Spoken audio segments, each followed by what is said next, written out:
కానీ నువ్వు ముఖ్యమంత్రి అంటే అప్పుడప్పుడన్నా నోట్లకెళ్లి ప్రజలకు పనికొచ్చే మాటలు మాట్లాడాలి. ఇప్పటివరకు ఒక్క మాట మాట్లాడిండా ఈ 2.5 ఏళ్లలో? ఏం చేసినావా 2.5 ఏళ్ళు అంటే వెనుకటికి ఎవడో ముఖం బాగా లేకపోతే అద్దం బాగా కొట్టిండట, ముఖం బాగా లేక అద్దం బాగా కొట్టిండట. ఏంద్రాబాయ్ ఏం చేసినావు అంటే కేసీఆర్ అప్పుల పాలు చేసిపోయిండు, నాకు నాతో అయితలేదు. ఏం అప్పుల పాలు చేసిండు కేసీఆర్? నేను చెప్తా. కేసీఆర్ అప్పులు చేసిండు అంటే 1000 గురుకుల పాఠశాలలు పెట్టిండు. కేసీఆర్ అప్పు చేసిండంటే మరి 45 లక్షల ఎకరాలకు నీళ్లు ఇచ్చే కాళేశ్వరం లాంటి ప్రాజెక్టు కట్టిండు. కేసీఆర్ అప్పు చేసిండంటే జిల్లాకు ఒక మెడికల్ కాలేజ్ పెట్టి ఇలా ఎస్సీ ఎస్టీ బీసీ మైనారిటీ పిల్లలకు చదువు చెప్పించిండు. కేసీఆర్ అప్పు చేసిండంటే జిల్లాకు ఒక నర్సింగ్ కాలేజ్ పెట్టిండు, బ్రహ్మాండంగా మన పిల్లలు నర్సింగ్ చదువుకునే అవకాశం ఇచ్చిండు. కేసీఆర్ అప్పు చేసిండు అంటే 24 గంటల కరెంట్ ఇచ్చిండు. కేసీఆర్ అప్పు చేసిండంటే 200 పెన్షన్ 2000 చేసిండు. కేసీఆర్ అప్పు చేసిండంటే 15 లక్షల మంది ఆడబిడ్డలకు కేసీఆర్ కిట్లు ఇచ్చిండు. కేసీఆర్ అప్పు చేసిండంటే 15 లక్షల మంది ఆడపిల్లలకు కళ్యాణ లక్ష్మి షాదీ ముబారక్ కింద ఒక మేనమామ లెక్క 1,116 రూపాయలు ఇచ్చిండు. కేసీఆర్ అప్పు చేసిండు అంటే అవును 6 లక్షల మంది దివ్యాంగులకు నెలకు 6,000 పెన్షన్లు ఇచ్చిండు. నువ్వేం చేసినావా? కేసీఆర్ అప్పు చేస్తే హైదరాబాద్ లో 1,00,000 డబుల్ బెడ్రూమ్ ఇల్లు కట్టిండు. నువ్వేం చేసినావు? 4 లక్షల కోట్ల అప్పు చేసి చెప్పును ఒక పని చెప్పు. కేసీఆర్ అప్పు చేస్తే 73,000 కోట్లు రైతుల ఖాతాల్లో రైతు బంద్ చేసిండు. నువ్వేం చేసినావు? రైతు బంద్ అయ్యవు, యూరియా బస్తా ఇయ్యవు, కళ్యాణ లక్ష్మి టైంకు రాదు, కేసీఆర్ కిట్ ఎత్తేసిండు, రంజాన్ తోఫా బంధు, బతుకమ్మ చీర బంధు, కొత్తవి రాకపోగా ఉన్నాయే పోయినాయి కదా. నువ్వు వచ్చినాక చేసింది ఏంది? సిగ్గు లేకుండా తెల్లారి లేస్తే బూతులు మాట్లాడటం, తెల్లారి లేస్తే డైలాగులు కొట్టడం, పనికి మాలిన పనులు చేయడం తప్ప ఒక్క మంచి పని. ఈ మధ్య ఇంకా కొత్త రాగం అందుకున్నాడు. 1 కోటి మంది మహిళల్ని కోటీశ్వర్లు చేసి నాకు ఇచ్చిపెట్టాడట. మీ మెడల పుస్తల తాడెత్తుకపోతే వాడే మంచోడు. 1 కోటి మంది మహిళలు కోటీశ్వర్లు చేసుడు ఆ తర్వాత ముచ్చట. నేను అడిగిన అసెంబ్లీలో నిజంగా నాకు అనుమానం వచ్చింది. వీడేమన్నా దోసుకున్న సంపద అంతా పంచిపెడతారైంది రాబిన్ హుడ్ లెక్క అని నేను అడిగిన. అయ్యా ఒకటి చెప్పు, ఆ 1 కోటి మంది కోటీశ్వర్లు అంటే కోటికి ఎన్ని సూటాలు ఉంటాయి చెప్పురాబాయ్ అన్న. ఒక్క మంత్రికి తెలియదు, ముఖ్యమంత్రికి అంతకంటే తెలియదు. కోట్లు మింగుడు తెలుసు, కోట్ల ఎన్ని సున్నాలు ఉంటాయి ఆయనకే మేరక. అసలు మన ముఖ్యమంత్రి ఎంత ఇజ్జత్ తక్కువ మాటలు మాట్లాడతాడంటే అసెంబ్లీలో నిలబడి ఎవడన్నా నా రాష్ట్రం క్యాన్సర్ పేషెంట్ ఎయిడ్స్ పేషెంట్ అంటాడు ఎవడన్నా?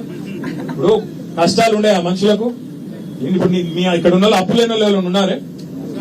అప్పు లేని వాళ్ళు ఎవరు ఉన్నారా? ఐడా మా ఆర్ఎస్ ప్రవీణ్ ఉన్నదో లేదు, అప్పు బాగానే ఉందట అన్నకు కూడా. అయితే అప్పున్నా లోపల నొప్పున్నా ఏమున్నా నీకు పొక్కున్నా మీకెళ్ళి మాత్రం కడకం చేసుకుంటామా లేదా? ఎందుకంటే బయటికి వెళ్తే ఆ తెల్లంగి చూసానే కూడా కొత్త అప్పించోడు ఇయ్యాలి, లేకపోతే ఎవడిస్తాడు మనం ఎవడు దిగుతాడు. కాదురా భయ్ నేను మొత్తం అయిపోయింది, నేను దివాలా తీసిన, నా బతికే అన్యాయం అయిపోయింది, నాకేం లేవు, నేను ఢిల్లీకి పోతే ఆయన చెప్పులు ఎత్తుకపోయటం తిరిగి చూస్తుండ్రు, దొంగను చూసినట్టు చూస్తుండ్రు, నాకు అపాయింట్మెంట్ ఇస్తలేరు అంటే ఏమన్నా పదారు ఉంటుందా మనిషికి? మీ ముఖ్యమంత్రి ఇట్లా దివానా మాటలు మాట్లాడుతున్నాడు, ఈయనెవడు అంటాడు అనరా? ఇలా అందుకే రేవంత్ రెడ్డి పనికి మాలిన మాటలు మాట్లాడాడు తప్ప ఒక్క మంచి పని చెప్పు. ఎన్ని కథలు చెప్తివి నువ్వు? కాంట్రాక్టర్లను కొత్తోళ్లను సృష్టిస్తా అంటివి, ఉన్నోళ్ళని ఊడవీకబడుతుంది.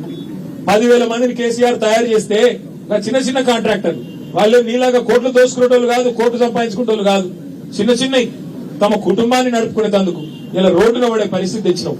ఇందిరా పార్క్ కాడ రోడ్డు ఎక్కే పరిస్థితి. అందుకే రేవంత్ రెడ్డిని కాంగ్రెస్ ప్రభుత్వాన్ని ముఖ్యంగా ఎస్సీ ఎస్టీ డిక్లరేషన్ ఇచ్చిన మల్లికార్జున్ ఖార్గే గారిని, లీడర్ ఆఫ్ ఆపోజిషన్ రాహుల్ గాంధీని మనం అడగాలి, రేవంత్ రెడ్డిని కాదు. రేవంత్ రెడ్డి నెల పైసలు పంపి ఆయన కుర్చీ కాపాడుకుంటున్నాడు, కానీ పైన ఢిల్లీ వాళ్ళు అసలు ఈయనను మోస్తున్నది వాళ్ళు, ఈయన మన మీద రుద్దింది వాళ్ళు, నెల పేమెంట్ కప్పం కట్టించుకొని ఈయనకు మళ్ళా రెన్యువల్ చేస్తున్నది వాళ్ళు. ఈయన రెగ్యులర్ సీఎం కాదు, రెన్యువల్ సీఎం. నెల రెన్యువల్ కావాలి ఈయనకు. పైకి ఢిల్లీకి పైసలు పోతే రెన్యువల్ రాదు. నెలకు మళ్ళా బ్యాగులు పోవాలి, మోసుకుంటూ పోవాలి, పోషాడ పెట్టి లెక్క పెట్టుకొని మొత్తం మళ్ళీ అప్పుడు రెన్యువల్ టాంప్ వేసి పంపిస్తారు. అందుకే అడగాల్సింది వాళ్ళను. అవసరమైతే నేను ప్రవీణ్ కుమార్ గారిని కోరుతా ఉన్నా, ఇక్కడ కాదు అది అంటారు చూడు, చిల్క ప్రాణం మాయల ఫకీరు ప్రాణం చిల్కలు ఉన్నట్టు రేవంత్ రెడ్డి కథ ఎక్కడ ఉంటుంది అంటే ఢిల్లీలో ఉంటుంది, టెన్షన్ పత్రం. అవసరమైతే జంతర్ మంతర్ కోదాం, ఢిల్లీ కోదాం, ఇచ్చిపెట్టద్దు. ఏదో ఇందిరా పార్క్ కాడికి వచ్చినాం కదా, వీడికి అయిపోయింది కదా, ఇక చాలు కదా అంటే కాదు.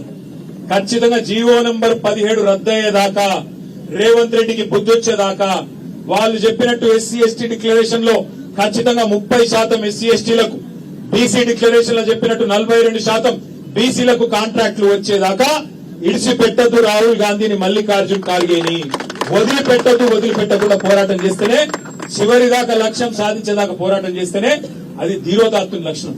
మధ్యలోనే ఒకరోజు గడబడి చేసినామా, ఆర్ఎస్పీ పిలిచింది కాబట్టి వచ్చినామా, అట్లా కాదు. ఆర్ఎస్పీకి ఏం బాధ ఇయ్యాల, ఆయనకేం బాధ అంటున్నా, ఆయనకేం అవసరం ఉంది ఇవాళ ఈ ఎండలో మీతో వచ్చి కూర్చున్నందుకు? మీరు బాగుండాలనే కదా, మీరు బాగుండాలి, మీలాగా ఇంకా వేలాది మంది బాగుపడాలని ఆరాటం తప్ప ఇంకోటి కానే కాదు కదా. అందుకే నేను మిమ్మల్ని ప్రార్థించేది, ఇవాళ అధికారం అనేది ఎవరికి శాశ్వతం కాదు. 10 ఏళ్ళు